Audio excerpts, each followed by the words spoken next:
जय शिवराय. काल आपण पहिला चंद्रगुप्त म्हणजे गुप्त घराण्यामध्ये जे राजे आहेत, प्रमुख राजे म्हणतो आपण त्यांना, त्या राजांची माहिती पाहत आहोत. काल आपण बघितलं ते पहिला चंद्रगुप्त बघितला. आज बघणार आहे आपण समुद्रगुप्त याविषयी माहिती पाहणार आहोत. तर समुद्रगुप्त याचा जो कालखंड आहे त्याच्या कालखंडामध्ये काय मतभेद आहे.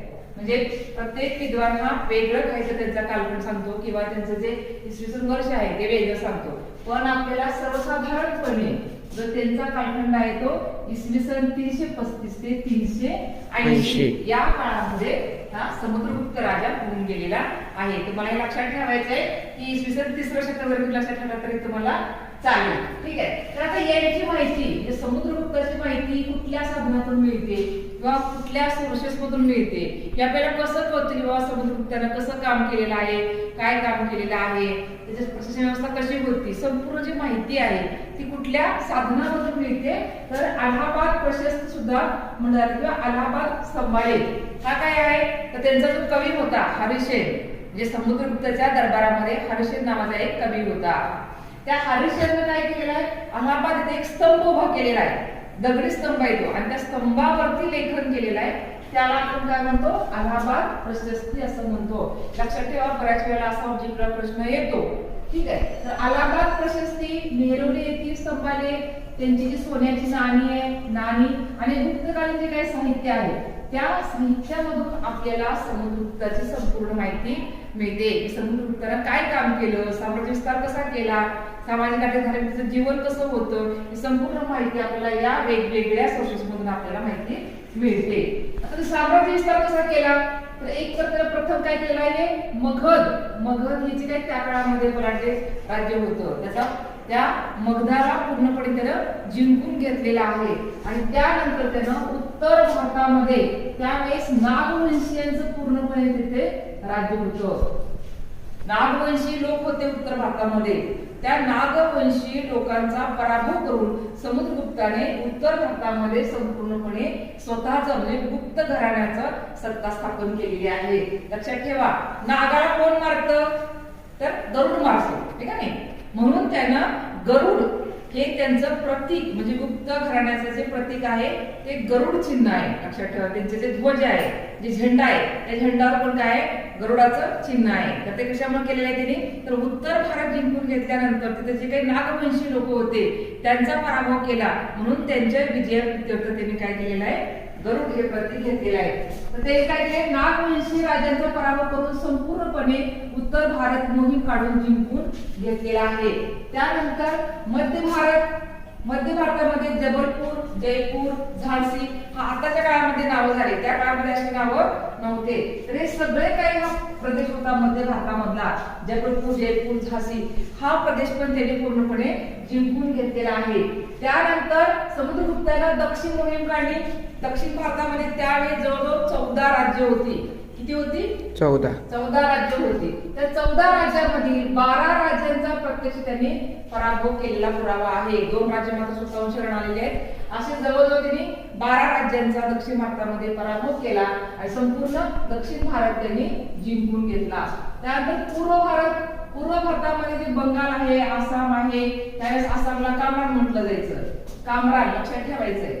ठीक आहे. बंगाल, आसाम, नेपाळ, गढवाल, कुमाऊ हे जे काही आताचे प्रदेश आहेत ते त्यावेळेस त्यांनी संपूर्ण पूर्व भारत समुद्रगुप्ताने मोहीम काढून जिंकून घेतलेला आहे.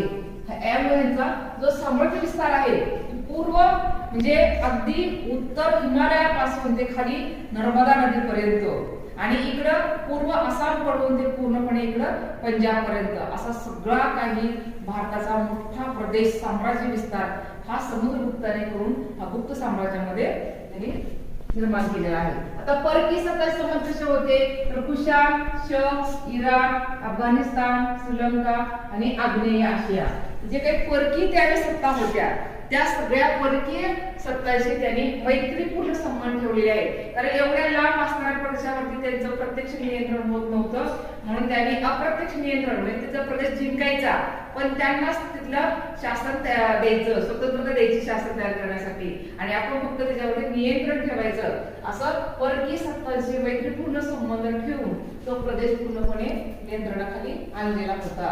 त्यानंतर त्यांनी काय केलेलं आहे की प्रशासन ते राज्य कारभाराच्या सोयीसाठी त्यांनी मंत्री परिषद निर्माण केली आणि अधिकारी वर्ग नेमलेला आहे. बघा आता साम्राज्य मोठं झालेलं आहे समुद्रगुप्ताच्या काळामध्ये. त्याने काय केलेलं आहे की प्रशासन वर्ग नेमणूक केलेला आहे, मंत्री परिषद निर्माण केलेली आहे, अधिकार वर्ग नेमणूक केलेली आहे आणि प्रशासन व्यवस्था अतिशय चोखपणे आणि चांगली त्यांनी ठेवलेली आहे. प्रभावी शासन नियंत्रण त्यांनी इथे निर्माण केलेलं आहे.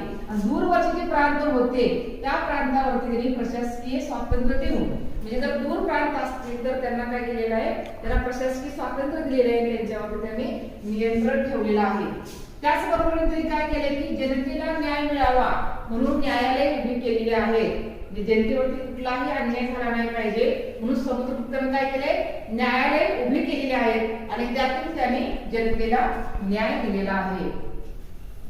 त्यांची जी नाणी होती, समुद्रगुप्ताची नाणी होती ती धनुर्धारी, परशुधारी, वीणावादक, गरुडध्वज, अश्वमेध असं त्याच्यावरती त्यांनी प्रतीक किंवा ते चिन्ह अंकित केलेले होते. म्हणजे सोन्याच्या नाण्यावरती त्यांनी धनुर्धारी व्यक्तीचं चित्र तयार केलं कोरलेलं आहे. त्यानंतर परशुधारी ते स्वतः वीणावादक होते, म्हणजे स्वतः वीणा वाजवायचे समुद्रगुप्त. लक्षात घ्या, तुम्हाला प्रश्न येऊ शकतो की कोणता राजा वीणा वादन करत होता, तर तुम्हाला समुद्रगुप्त हे नाव लक्षात ठेवायचं आहे.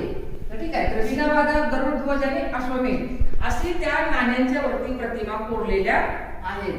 आता त्यांचं धार्मिक धोरण जे होतं समुद्रगुप्ताचं ते अतिशय चांगलं होतं, कारण त्यांनी वैदिक धर्माचा पुरस्कार केलेला होता. पण त्यांच्या नाण्यावरती लक्ष्मी म्हणजे देवदेवतांच्या सुद्धा त्यांनी प्रतिमा कोरलेल्या आहेत. म्हणजे लक्ष्मी आणि गरुड यांच्या सुद्धा त्यांनी प्रतिमा कोरलेल्या आहेत. श्रीलंकेचा जो मेघवर्मन होता त्याला बुद्धगया येथे विहार बांधण्यास त्यांनी परवानगी दिलेली आहे. मेघवर्मन या राजाला काय केलंय, श्रीलंकेचा हा राजा होता श्री मेघवर्मन, याला बुद्धगया म्हणजे बिहारमध्ये जे आता बुद्धगया आहे तिथं बौद्ध धर्माचं विहार बांधण्यासाठी समुद्रगुप्ताने परवानगी दिलेली होती. आणि जे बौद्ध पंडित वसुबंधू आहे या वसुबंधूला सुद्धा त्यांनी राजाश्रय दिलेला आहे. म्हणजे त्यांनी फक्त काय वैदिक धर्माचा पुरस्कार केला म्हणजे फक्त वैदिक धर्मच माझ्या साम्राज्यामध्ये चालेल असं नाही, तर जैन धर्म, बौद्ध धर्म यांना सुद्धा त्यांनी राजाश्रय दिलेला आहे आणि त्यातूनच त्यांनी धार्मिक सहिष्णुतेचं धोरण स्वीकारलेलं आपल्याला दिसून येतं. ठीक आहे, तर विद्या व कला यांना त्यांनी आश्रय दिलेला आहे किंवा ते त्यांचे भोक्ता होते स्वतः. समुद्रगुप्त हा स्वतः कवी होता, लक्षात घ्या.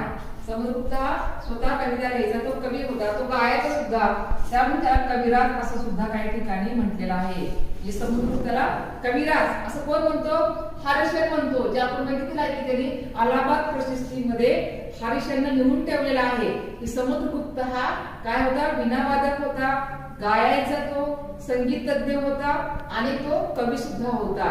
हे त्या स्तंभावरती असं लेखन केलेलं आहे हर्षण. ठीक आहे, त्याला वीणावादन किंवा संगीत व गायनाचे चांगले ज्ञान होते. म्हणजे त्याला विद्ये आणि कलेची प्रचंड आवड होती. असा हा समुद्रगुप्त अतिशय प्राचीन काळामध्ये साम्राज्य विस्तार करून सुस्थिर चांगलं असं राज्य त्यांनी निर्माण केलेलं आहे.